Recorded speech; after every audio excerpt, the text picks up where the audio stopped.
to go ahead and get started. We want to make sure that we have time for questions and more information at the end. My name's Laura Axtell. I'm an education specialist. My background is in special ed, specifically working with complex cases of dyslexia. I train teachers all over the country, and I'm a tutor and have been for about 15 years, working generally with children and adults who have more complex cases of dyslexia and who need additional support. So I'm really happy to have so many parents on here to talk about this topic because it's a really important one.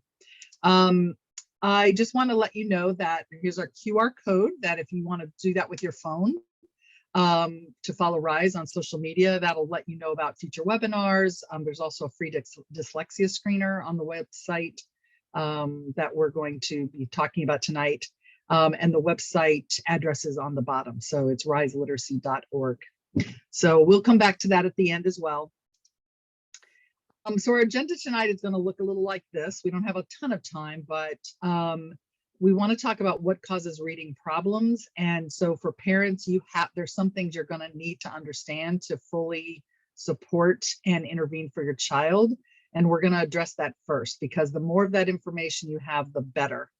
Second, we're going to talk just really briefly about how to support students with reading difficulties. And we're talking about small steps, but they're important steps. And then the last thing is resources and questions, because a lot of times you come to webinars and people are so busy talking that you never get a chance to ask the questions that you want to ask. And so RISE is on the back end, and they're going to be monitoring the chat, putting in some links to some resources. And then tomorrow you'll receive an email with a link to the recording of this webinar plus some resources. So we'll try and make sure you have everything you need, and then we'll talk about the next webinar. So this is the thing I want to start with, and that's that if you have a child who's a struggling reader or more than one, you are not alone. So what happens every 2 years in the world of academics is that students are assessed primarily for reading and math. This is a random sample throughout the country, but students in every state, and it's called the National Assessment of Educational Progress. And it's designed to basically identify where we are in terms of how students are doing in those subjects, as well as some other ones. Some grades are assessed on science or social studies or whatever. This has been going on every 2 years, basically, for about 3 decades. And so in 2019, so this was before COVID, those statistics showed that only about a third of our students are proficient readers in 4th grade and in 8th grade. So that is nothing new. And if you think that you're alone and your child's the only one that's struggling, these statistics should show you that is clearly not the case. The thing that was really even more surprising, I think, for many people and disheartening is that those test scores in 2019 were actually lower than 2017. And if you want to put that really in context, these are 4th grade and 8th grade raw scores since 1992. So you can see that over here. And you can see that in all these years, that's pretty much a flat line. So if you think about all the time that teachers have spent in training and the money, the billions of dollars we've spent on materials and the time and effort that's gone into reading, and actually we're not getting any better. In fact, from 2017, the data shows we got a little worse at both 4th and 8th grade. So clearly what we've been doing isn't working, and there are millions of children out there who are also struggling. So a lot of parents feel alone, and their children feel alone because they don't realize that it's such a pervasive problem around the country. So we want to start by talking about what causes reading problems, and feel free to put questions in the chat, but we will have time at the end to address some of those as well. So this is what we have to understand first, is that all reading is a neurological activity. Everything happens in the brain. And when babies are born, they are naturally wired for speech. That means if they can hear and they're surrounded by language, they're going to learn to speak that language, and in many cases, multiple languages, because the brain is just naturally wired to talk. So even when kids have significant speech delays, unless there's another factor, they're always going to catch up. They may need speech support. They may need help with, articulation and things like that, but eventually they will catch up. The reading brain is the exact opposite. Reading is not a natural activity for the brain. It has to be wired to connect to print. So about 60% of children have brains that naturally do connect to print once they've had instruction, because print is a code. And once they know the code, they're able to decode and read, write, and spell pretty adequately. But about 40% of students aren't. Their brains are not wired for print. And that can be a variety of reasons, but the most common reason is dyslexia. And so what's important to understand is that when we say children will catch up, that's true in speech, but it's the exact opposite in print. If kids don't get the intervention they need to wire the brain for print, they're going to get further and further behind. And so what we're having to do with those students is build a network of robust neural connections that will activate and support and connect those language centers in the brain. And you can see that that primarily happens on the left hemisphere of the brain. You're actually going to see some brain scans in a minute, where a lot of that speech happens. But then once we connect to reading, we're talking about a whole lot of other parts. And so targeted instruction of a specific kind is really needed to create those neural pathways. And orthographic mapping, I just want to talk about this briefly. See this little box that's blue that says MOI? Mental orthographic imaging is when the brain recognizes a word on sight. So what we've always called sight words. So when a student knows that THE is the, and they just automatically recognize it, even though it's not spelled the way it's pronounced, then we know the brain has stored that as an orthographic image, right? And the more words that students store, the more fluently, accurately, and automatically they can decode. So what we know is that we have to help the brain do that. And we have to give students many, many exposures to words so that they can store those words. And so that's something that we've got to embed in our instruction. And we'll talk about that in a minute. So I love this quote because if you're a parent of a struggling reader, it will make so much sense to you. Steven Pinker, who's a cognitive neuropsychologist, said, children are wired for sound, but print is an optional accessory that must be painstakingly bolted on. And if you've ever worked with a struggling reader where they are struggling over every word, where it is very slow and laborious, and by the time they get to the end of a sentence, they've forgotten what they read, that is an apt description, painstakingly bolted on. And so the reading brain is, this very complex organism that we have to ensure that we have given the right kinds of tools to work with reading, right? So if you boil all the science and everything down to what reading comprehension really is, it's two main components. The first thing is you have to be able to decode the word. You have to know what the word is. And the second thing is you have to know what the word means. Or if you're an English language learner, you have to know what the word means in English. And that doesn't seem all that challenging, except that, decoding, there's a lot that goes on in decoding English words and spelling. And language comprehension includes all those things like vocabulary and syntax and, morphology and all the things that you have to know about how English works. And this is a product, not a sum. So this times this equals this, right? So if a student can't decode, no matter how well they understand what people are talking about, they may have very strong oral vocabularies, but if they can't decode the words, 0 times 1 is still 0.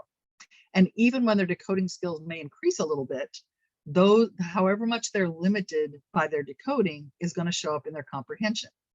That's true in the opposite too. If a student can decode very well, but doesn't know what the words mean, they're still going to have very limited reading comprehension.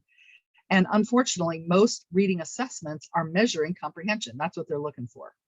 So when the National Reading Panel report was presented in 2000, so that's been 21 years ago, what it showed is this is what it takes to build effective reading instruction. These are the components.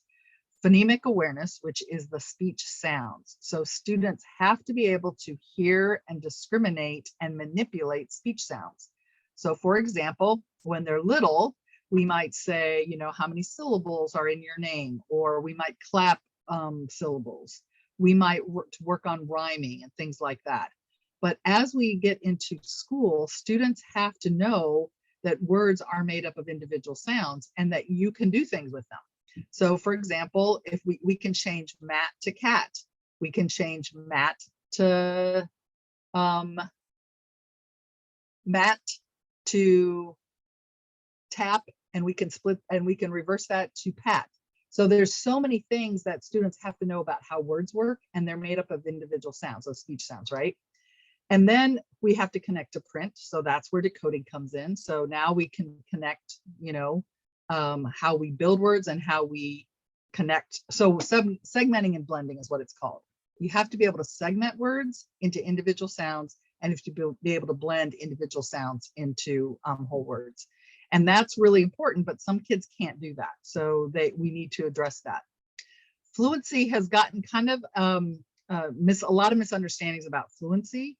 So if you're a parent, and it's likely that at some point in your child's history, you have gotten some sort of report that said your child was in the red on fluency. That's usually from an assessment like Dibbles or another reading assessment in the early grades that measures oral reading fluency. That's called an ORF. And what parents often say is, oh my gosh, their fluency is low, or the teachers will even say that. The problem is that when you're not reading, accurately, automatically, and, fluently, there's usually a problem below that, like decoding. It means you don't decode well, accurately, and automatically. So of course it's going to connect to fluency. So rather than try and artificially work on fluency, and a lot of times they'll send fluency packets home and things like that, you want to look at why aren't they decoding fluently, and it's usually because there's a problem with decoding. And we're going to talk about that more in a second. The other one, as we mentioned, is vocabulary. So kids have to know what words mean, and a lot of times they just don't. And we can spend a little bit more time talking about that too. But the goal is comprehension.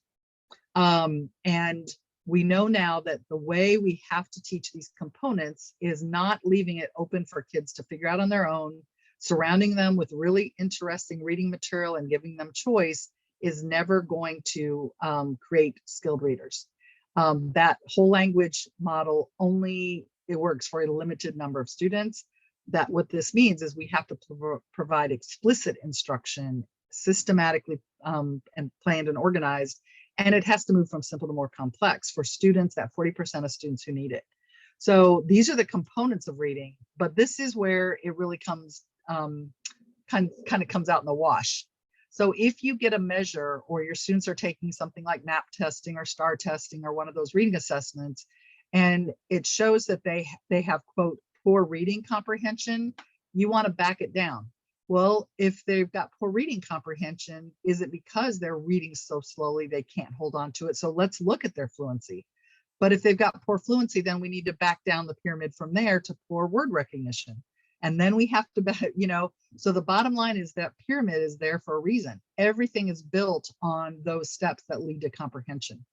So when somebody tells me that a student has, a problem with poor comprehension or fluency, I'm like, well, wait a minute, has anybody assessed their phonemic awareness and decoding skills? Because that's where we need to look first. This, I think, is what's really helpful, and it would be great if when we get to questions or whatever, you could identify where you think your child or children are in this continuum. So when we talk about those two components of reading, we said decoding or word reading is one component, and the other is language comprehension, which is vocabulary, knowing what the words mean. Well, we can pretty much divide all readers into 4 groups. The first type of readers are proficient readers. They're students, children who are able to decode well, and they have strong vocabulary. So most proficient readers, if you've got multiple children, it's likely that at least one of your kids might be an average reader. They're reading on grade level. They haven't had a lot of difficulties because they're strong in both areas. But some of you may have children who are what's called mixed reading difficulty, which means they're weak in both areas. So they struggle with decoding, they struggle with vocabulary, understanding what they're reading, inference, that kind of stuff. Then there are students who are now called hyperlexics or hyperlexia. That in the past has sometimes been called word callers. So those are kids who actually are generally strong at decoding. They actually can come out looking average on a decoding, like when they're reading a passage or a decoding or a comprehension test, because they're reading pretty well, like on an oral reading fluency.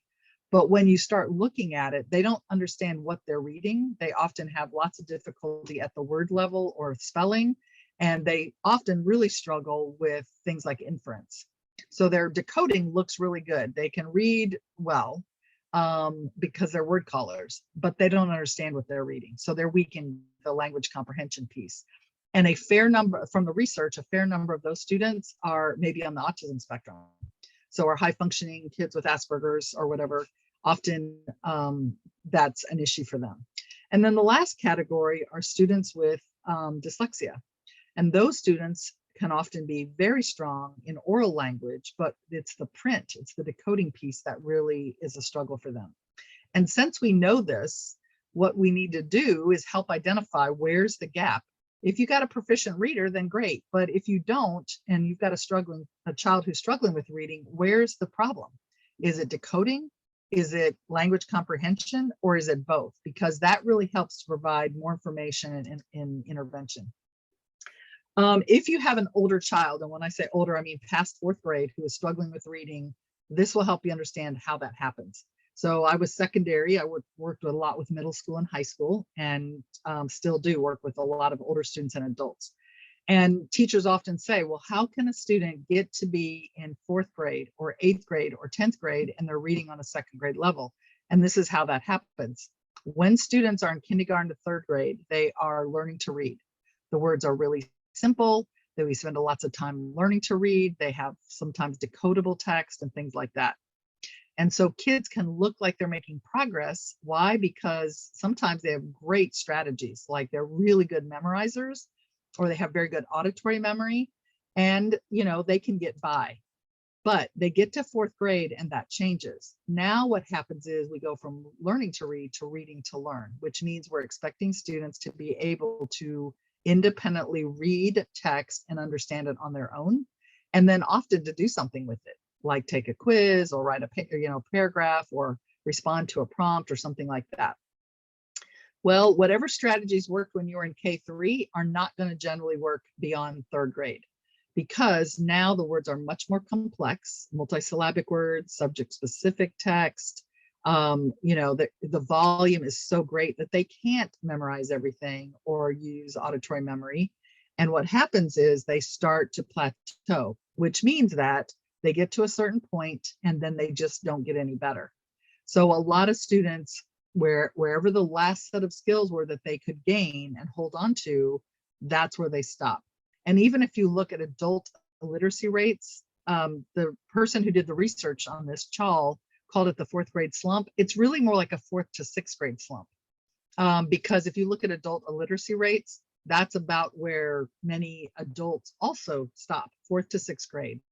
And so the whole point is that we've got a problem early on that isn't really addressed because we don't identify it, and then we just kind of keep moving students on. The issue now is that we've got a lot of kids in 2nd and 3rd grade who are going to be moving into 4th and 5th grade after 2 years of instruction during COVID, which has been, I guess, what I would say diplomatically is less than ideal situations. So we're going to have kids, if we think our NAEP scores were already not looking very good, they're probably not going to get better. They're probably going to get worse. And we're going to have more and more kids who end up in upper grades with reading difficulties. So as we know, even at 4th grade, only 35% of students are proficient readers and 34% at 8th grade. So, this has been a long-term problem and it's not getting better. So the thing that we have to understand is when we're talking about the brain and these two components of reading comprehension, that an effective reader has 3 primary language centers on the left hemisphere of the brain, all wired together. We already talked about that. But a student with dyslexia often doesn't. Those neural pathways they don't exist. So they have to be built. They have to be created. And that is neurology. You're building neural pathways, which means you have to be doing certain things in a certain way to do that. This is not about comprehension strategies. This is not about close reading. This is not, I'm going to send you more reading material to try and improve your comprehension. You have to go back and wire the brain. And structured literacy has been found to be the most effective way to do that. It's great for all kids, and it's, absolutely essential for kids with dyslexia.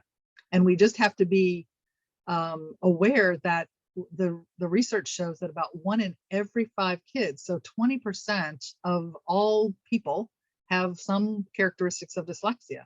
So again, this is a really widespread problem. And if you've got a child with dyslexia, there are things you need to know and ways you're going to probably need to intervene, depending on where your school district is and things like that. So let's start by defining dyslexia, so you can see if this matches what you're seeing based on what we just talked about. So this is a definition from the International Dyslexia Association. If you've never gone on their website, IDA is a really good place to find a lot of information. But most states now that have dyslexia legislation have adopted this definition as their dyslexia definition. So it says dyslexia is a specific learning disability that is neurobiological in origin. What that means is obviously it's happening in the brain, so these neural networks, but it's biological because dyslexia has a very high genetic component, which means that often it is inherited by a family member, an immediate family member. So what we know is that if there's a parent with dyslexia, or a grandparent, or a sibling or something like that, there's a very good chance that at least some of the offspring will also have dyslexia. I'll give you an example. A friend of mine is an educator. Her husband has dyslexia. They have 4 children. 2 of their children have dyslexia. 2 of their children don't. So it's somewhere between, it sounds like lately the research is saying 50 to 60% chance that a student with a family history will have dyslexia, some form of dyslexia. So it's good to be aware of that, because a family history is a really important component of screening if there's a family history. It is characterized by difficulties with accurate and/or fluent word recognition and by poor spelling and decoding. So if your child is struggling, and this is what they're struggling with, difficulties with accurate and/or fluent word recognition, so they don't seem to get it when they haven't mapped a lot of words, and so they keep saying the same word over and over again. If you've worked with a child who struggles, often what you'll see is they'll come to a word that they don't know, like the word water, and then you'll say it's water, and then they'll say the word, and then the next page you'll see the same word, and they'll act like they've never seen it before. Or they'll be reading a story where the same character's name is repeated over and over again, and they just can't hold on to it. That's because it isn't mapped, and that is a really common characteristic of dyslexia. But also spelling and just so many issues connecting to how they can decode and spell are big red flags for dyslexia. These difficulties typically result from a deficit in the phonological component of language. So again, those sounds, that is often unexpected in relation to other cognitive abilities and the provision of effective classroom instruction.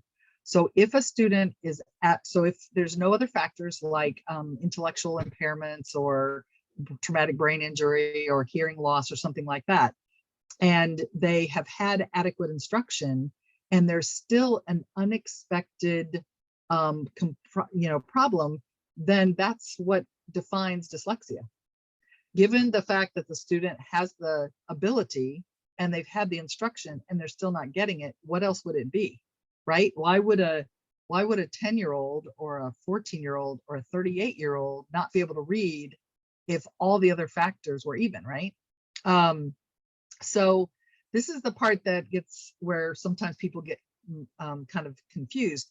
Secondary consequences may include problems in reading comprehension and reduced reading experience that can impede growth of vocabulary and background knowledge. That's not the primary consequence, it's the secondary consequence for the reasons we talked about. If you can't decode and you don't understand what the words mean, of course you're going to have problems in reading comprehension. But what they're saying really when they say reduced reading experience is that kids that don't read well don't like to read. generally. And so what they'll do is they'll avoid it, or they won't do very much of it. And that causes a problem with vocabulary and background knowledge, because past third grade, most of the vocabulary we'll ever gain is what we get from what we read. So if kids don't read and they hate to read and avoid reading, they're going to be limiting themselves in other ways as well. And that just makes the problem worse. So I want to show you some brain scans. This is actually from a webinar that you can watch on YouTube called Curing Dyslexia, What is Possible, by Dr. Patricia Mathis. And she showed some brain scans during the webinar, which is a really fascinating resource if you want to watch it. But she showed some brain scans, and this was from research at Tufts and Harvard with fifth graders. So this was not your, your really, really young children. And what we want, since we've talked about the brain so much, I want to show you what I mean by that. So these are real brain scans from that study. And you can see that this is a typical neurotypical reader, somebody who doesn't have reading difficulties. And when you're looking at the back side of the brain, look at where all the activity is. So this shows the more activity, the brighter red or yellow or green all the way down to dark, right? So a neurotypical reader, when they're reading, the brain is going to light up mostly on the left side of the brain. That makes sense because that's where the language centers are. So when you look at the side view from the left, you're going to see that's where most of the activity is happening. And then when you look at from the left, on the right side, there's not much going on there. It's not that all of the brain isn't functioning. It's just that most of the activity connected directly to reading is happening on the left side.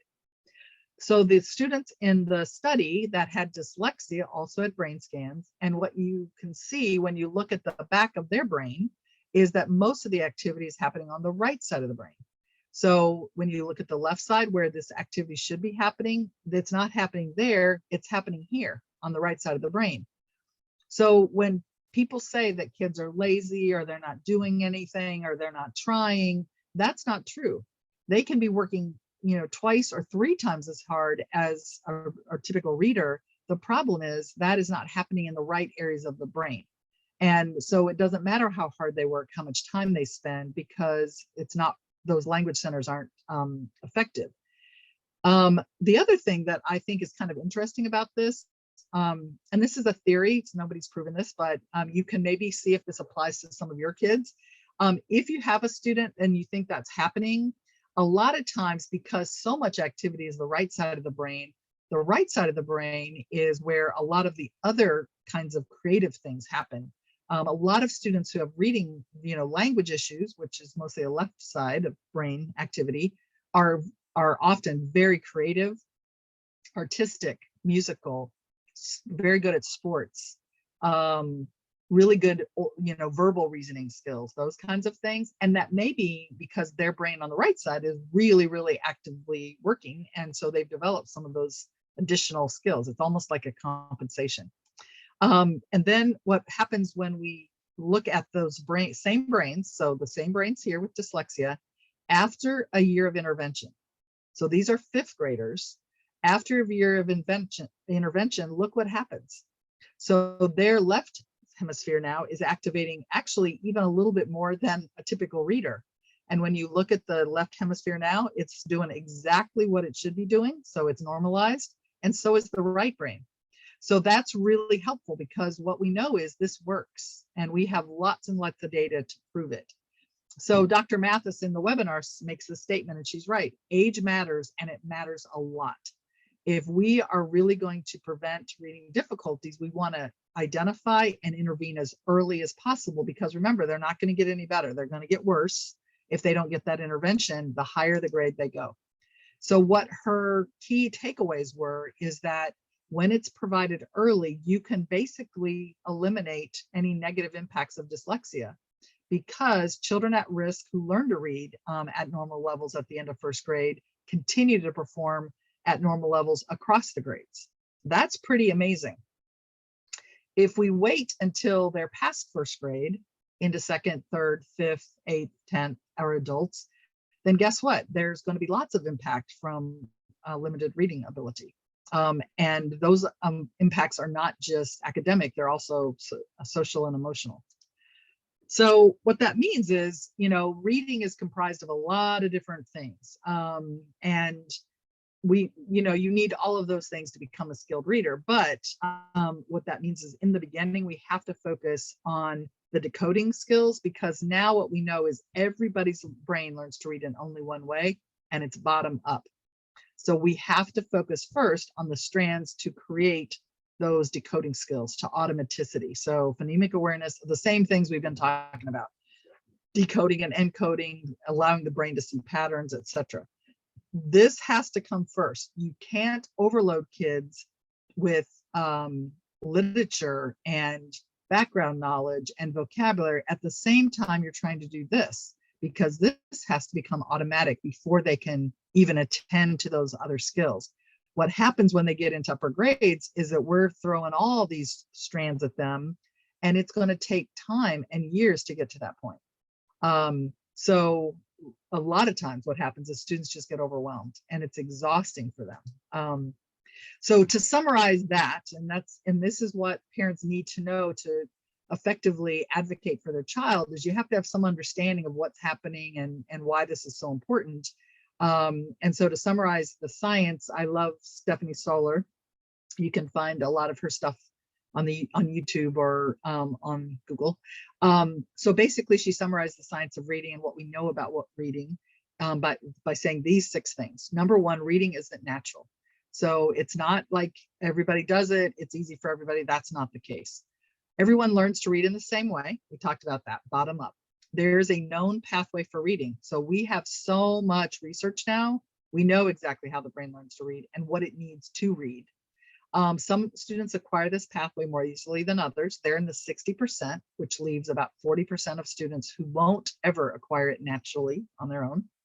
Explicit and systematic instruction works better for all children. So nobody has to be left with limited reading skills. And prevention is easier and cheaper than intervention. So the earlier, again, we connect and provide intervention for students, the better. So moving to structured literacy, because structured literacy has been found to be the most effective way of providing this type of reading instruction. So I just want to make sure you know what that is. On the outer rings are the teaching principles. This is adapted from the National Reading Panel Pyramid that we saw earlier. So some of those words are going to be the same. The principles of structured literacy are, it has to be explicit. That means every skill is provided with instruction clearly and with modeling. The second thing is it has to be systematic. So there has to be a plan and a sequence that moves across teachers, across grade levels, etc. It shouldn't matter what teacher A is doing compared to teacher B and second grade and third grade. That should be a continuum. Students need certain things in kindergarten. They need to take those skills and expand on them in first grade and all the way up. But a lot of times that's not in place at all. There is no system. Everybody's kind of doing their own thing or using different curriculum or whatever. It also has to be cumulative. That means students have to start with simple and build on certain really essential skills, and they have to become proficient in those skills before you can move them on. What happens though is students don't often have the opportunity to demonstrate proficiency or lack of proficiency, and we just keep moving them on. And they get into more and more advanced skills without having the foundation or the ability to apply even easier skills, and now they're way into that plateau. And then the last one is diagnostic and responsive. That means that the teacher needs to see enough to be able to tell when a student is confused about something, isn't proficient, is struggling in a particular area, so that they can provide corrective feedback right away. And a good example of that is reversals. So for example, lots of kids reverse their B's and their D's, and sometimes P's and Q's and all of that. Developmentally, that can often occur until about age 7. But in kindergarten, we actually could correct that. We don't want to just let them keep having reversals, because many of those kids will take those reversals right into upper grades. I see lots of kids in the upper grades who still reverse their B's and D's, and nobody has ever stopped them to correct that. And that can impact their reading, writing, and spelling way more than we know. We could talk more about that, but just reversals alone is a great example of how we have got to provide these kids with the skills right from the beginning and as quickly as possible if it's later in life. Inside is what we're teaching. So that's what you should be seeing from a structured literacy curriculum. It should start with phonology, which is the sounds, and then connects directly to the letters. That's sometimes called the alphabetic principle or sound symbol correspondence. And then from there, we need to get into syllables, the understanding of how English actually works, starting with single syllables and then multisyllabic words. Morphology is really important because a lot of kids don't get it, and without explicit instruction, they may never get it. So for example, some of it's really pretty easy. If we have the word dog, that's singular, a noun. If we add an S, then that becomes plural, right? So we go from dog to dogs. And that little S actually has meaning. It makes something more than one, right? But sometimes it's a little more complex than that. So we might say, give me a cookie or give me the cookie. What's the difference between a cookie or the cookie, right? And students don't get those variations a lot of times because they're so focused on decoding the words, they can't even pay attention to things like meaning. And then syntax and semantics are word order, how we speak, how we write in English, and semantics are word meaning. So, do crying, weeping, and sobbing all mean exactly the same thing? No, they don't. So when you're reading, you have to be aware of what words mean and even connotations of words to really get what a writer or author is trying to say. And a lot of struggling readers skip right over that. They'll read a whole page or a paragraph, and it's literally like they didn't even read the page, because you'll ask them a question and they won't be able to answer it. It's like they didn't even get that happened. A lot of times what you'll hear is OG or Orton Gillingham, that schools will say, oh, we're using an Orton Gillingham program, or our teachers are OG trained or something like that. And that's just something else for parents to be aware of. Orton Gillingham is based on a name, two names actually, Samuel Orton, who was a neuropsychiatrist and pathologist. But look at the years. This is way back. This is like, he died in 1950. So we had a lot of information from him. And Anna Gillingham was an educator, and the two of them came to that understanding that the brain is where all of this is happening, and that there were certain things that needed to happen to wire the brain, right? So the Orton Gillingham approach has been around for quite a long time. We know what we need to do, but it is not a program or curriculum. So teachers can be trained on Orton Gillingham, but there's not an Orton Gillingham curriculum. That's where schools have to decide, first of all, how they want to train their teachers. So they should have an understanding of these approaches, but also what are you going to use in the classroom to teach students the structured literacy approach. So this is just some of the things that we've already talked about, it's shown up again and again. So that's where the National Reading Panel and structured literacy and all of that stuff comes from. It's OG. So, that personalized, multisensory, direct instruction, systematic, that's where it comes from. So when they talk about OG, that's what they're talking about. So let's stop and take questions. Does anybody have any questions about that?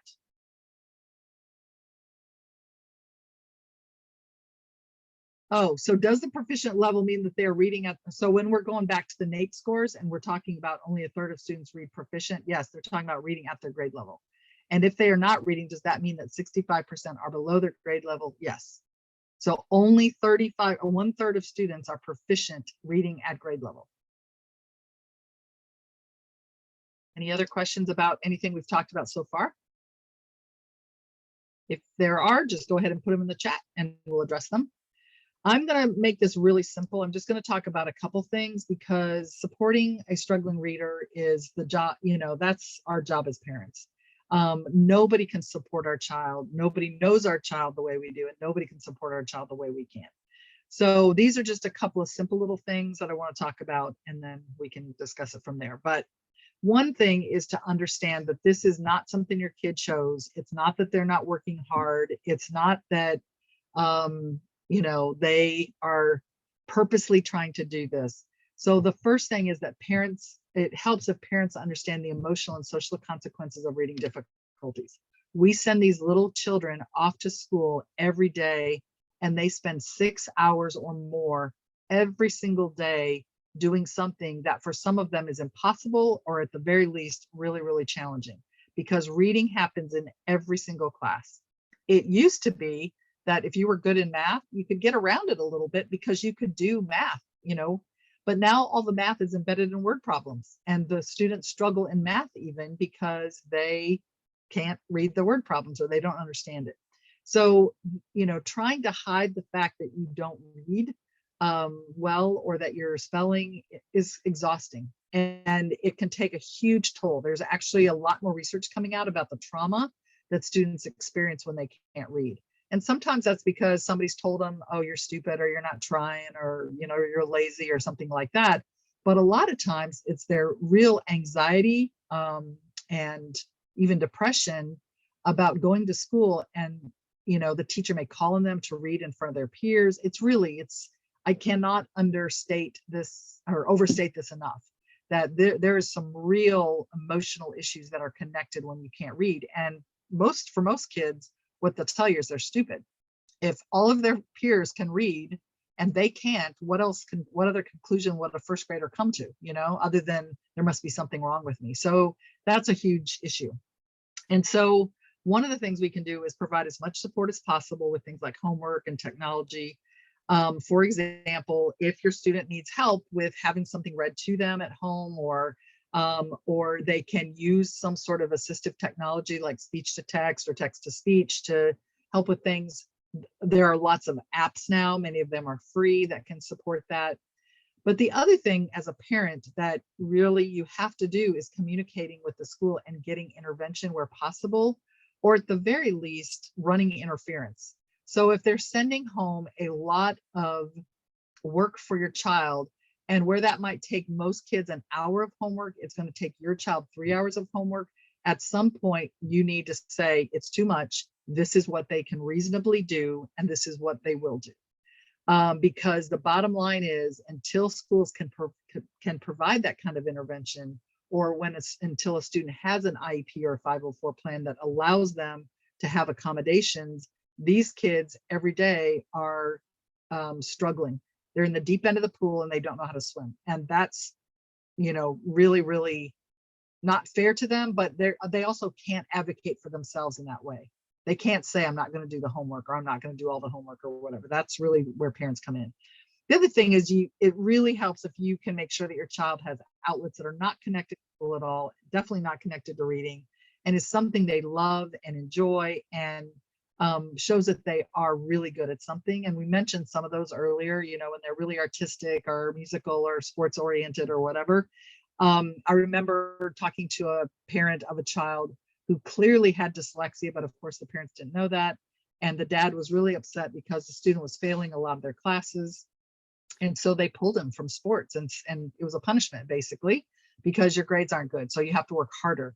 And I was like, please don't do that. Please let that child be in sports and do whatever else they want to do that makes them feel good about themselves and is not connected to school, because that's in the end what is going to preserve their self-esteem, and allow them to understand that school is temporary. We just need to get you through school as much as possible.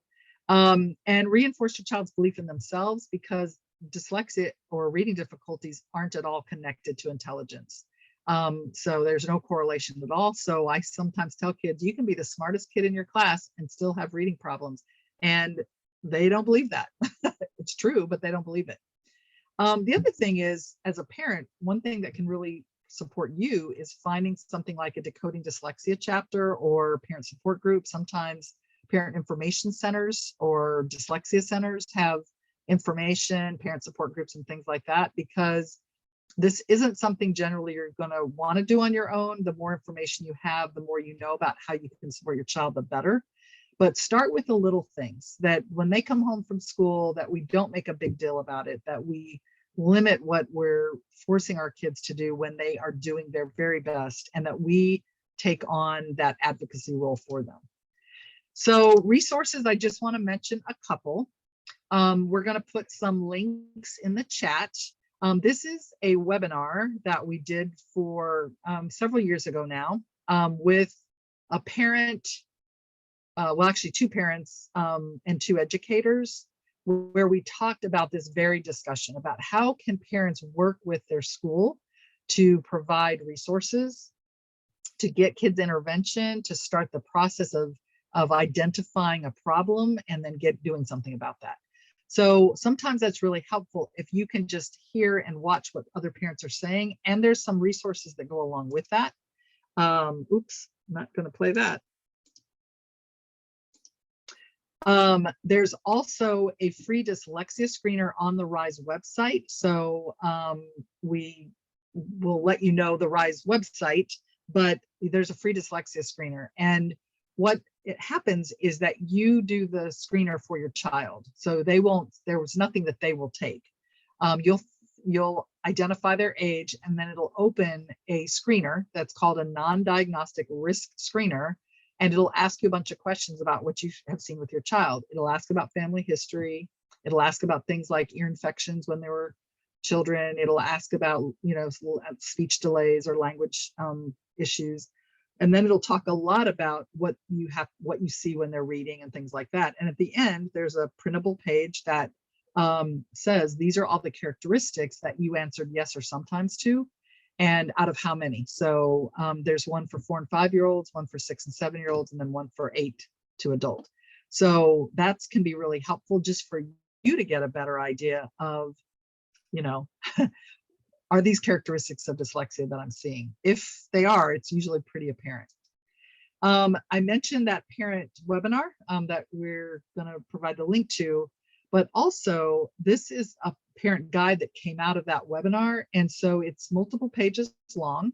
And basically what it does is it starts with the steps here. So creating a record, initiating a conversation with an educator, collecting information, seeing if your state has a dyslexia handbook, scheduling a meeting with your pediatrician.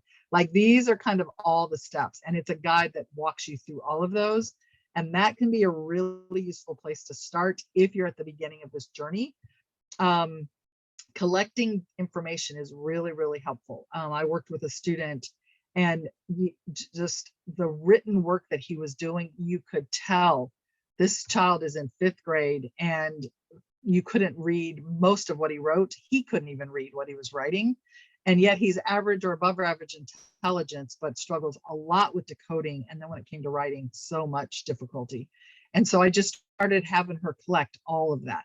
Just, you know, have him bring home and start a folder with that, because that is work product or samples.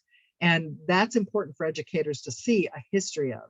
And again, you know, talk about how much time it's taking for your child to do homework, etc.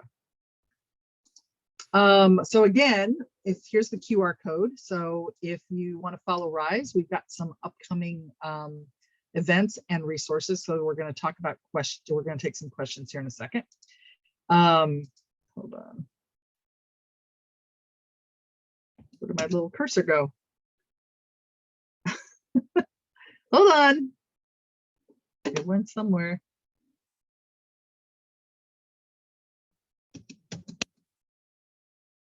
Well, we're almost to the last slide, so that's a good thing, I guess. I guess this gives you more time to do the QR code. All right, well, I'm not going to worry about that so much then, because I do see we have some questions and I want to make sure we address them. So we do have a the thing that was on the last slide is we do have a webinar coming up on March 24th, the next webinar. And that will focus on really intervention. So understanding RTI, what does that mean when they say your kid's going to be in tier 2 and tier 3? What is a 504 plan and what's its value? What is an IEP and how does that differ from a 504 plan? Those kinds of specific things that are helpful. Jessica, I can't find my cursor. Oh, here we go. Now I can see it. Sorry. So this is the next webinar on Thursday, the 24th. Okay, so now let's talk about,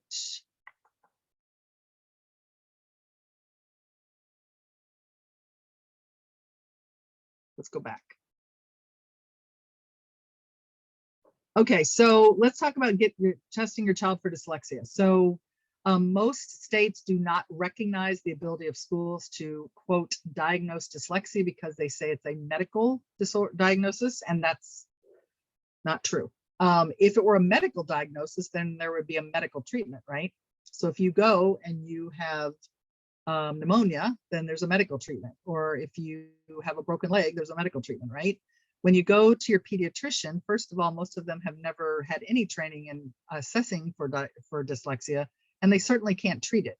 So just the same way in which we assess all learning disabilities, of course, schools can determine that a student has a specific learning disability in reading.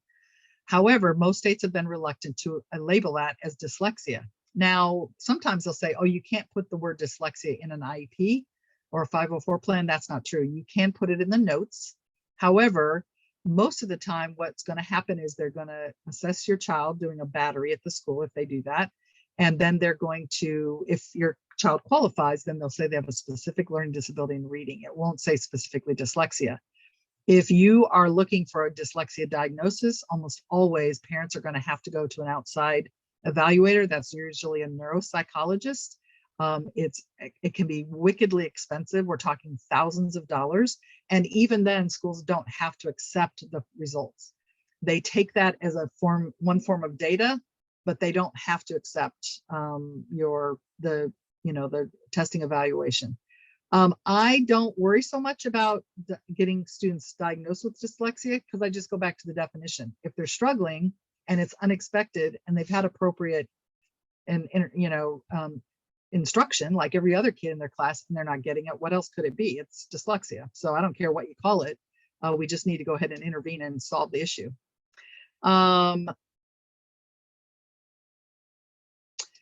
Yeah, sometimes you have to get a so the question is, what can I do to get my child extra help? She's in second grade and is getting an ILP set up, but I feel like I need to find a tutor or something to help her outside of school. That's often the case. The problem is that that can be expensive as well because your child's going to need, at least once a week, sometimes multiple times during a week. The schools need to be providing that information. We just have to help teachers and district administrators get a better understanding of what needs to happen in schools. We're more than capable of doing this. It's happening all over the country now. Some states just are not as far along as others, but really that's the whole purpose of a free and appropriate public education, is that your child gets what they need. And if we were doing that efficiently, we wouldn't have so many kids who needed IEPs because they would have been getting reading intervention long before that, right? So yeah, if you can find resources outside of your school to support your child, absolutely. But the best course of action is to provide that in school where it's free. And if they do get classified, then obviously special ed kicks in. And if they're on an IEP, they'll get accommodations and modifications and things like that. That doesn't guarantee, though, that they're going to get an Orton Gillingham-based research based reading program or intervention. So being on an IEP doesn't necessarily mean you're going to improve reading, and that's unfortunate. The different types of reading difficulties, again, you will get this webinar will be mailed to you tomorrow as a link, but the 4 types are, proficient reader who's strong in both areas, mixed reading difficulty, they're weak in both areas, hyperlexia, they're good decoders, not good at comprehension. And then students with dyslexia often are very good at language comprehension, but weak in decoding. I'm a behavior analyst and a parent to a child with ADHD and auditory processing. He struggles with spelling and memory. Also, my oldest child with ASD and hyperlexia. My child with hyperlexia is doing VV. What other tools can I use to work on reading comprehension? If not appropriate to ask here, I understand, and my apologies. No, but what I would do is go on the RISE website and send us a message, and we'll follow up with you. Are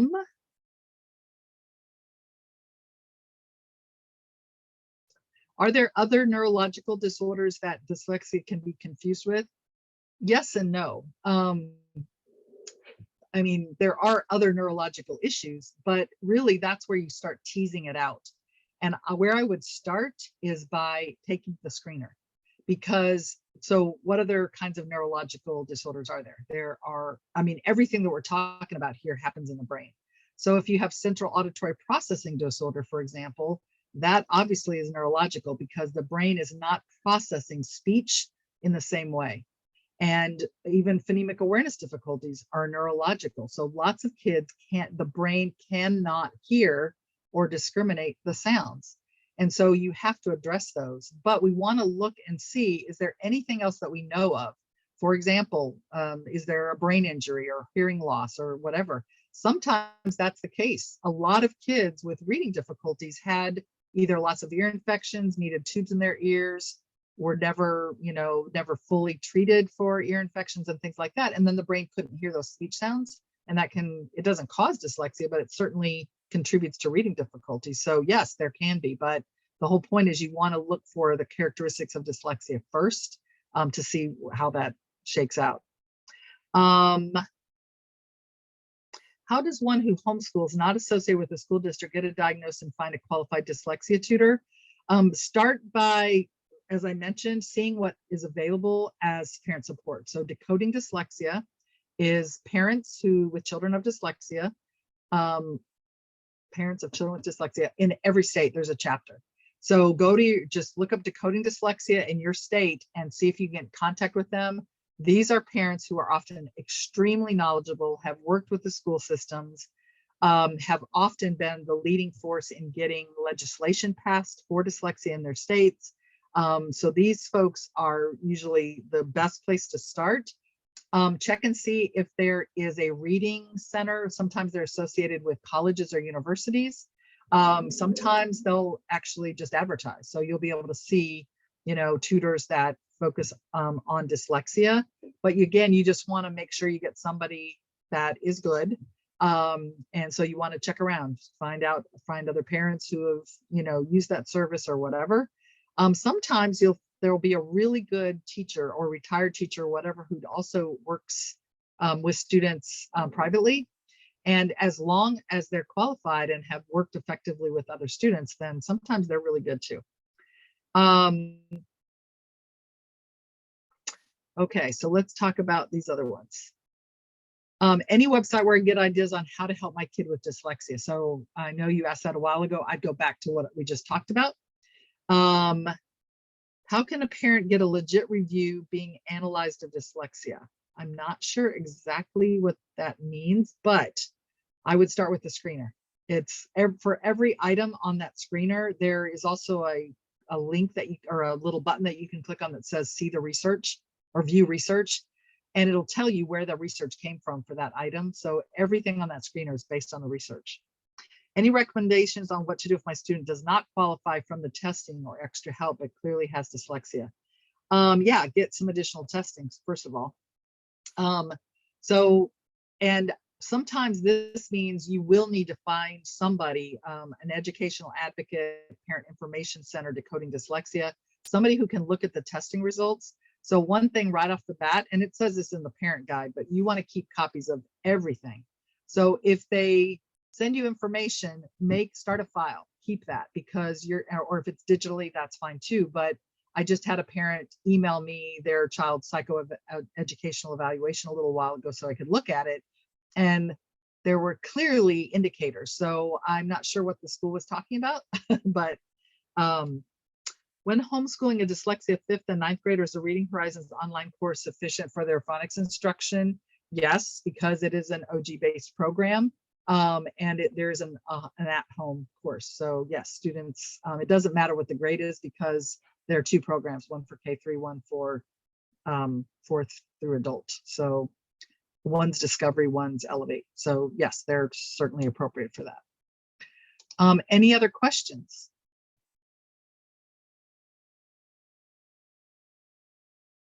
So again, just a reminder that our next webinar is going to be on March 24th, and we will focus much more specifically on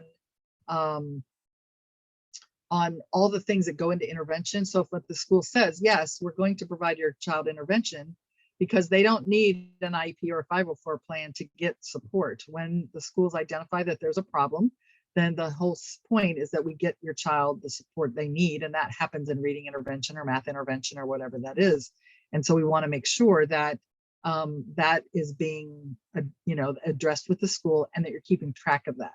So the parent guide that we're going to send you the link for tomorrow will kind of have a step-by-step. These are the things that you would want to do if you don't feel like you're getting a lot of support from the school, or maybe the school doesn't even know what to do. A lot of places are not really addressing dyslexia, or they won't even let the teachers use the word. And they also aren't requiring training for their teachers about dyslexia. So often the teachers don't know what it is they're looking for. So if doing Reading Horizons Elevate, do I need a tutor? I think, programs are great. I think depending on what the needs of your child are, a tutor is always really, really helpful. At least initially to, if they're qualified, they can speed the process up so much.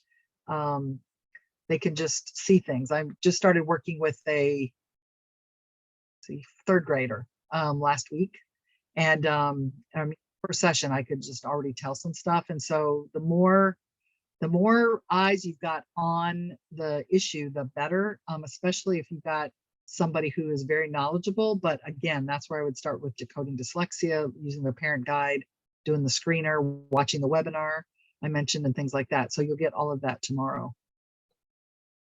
Any other questions?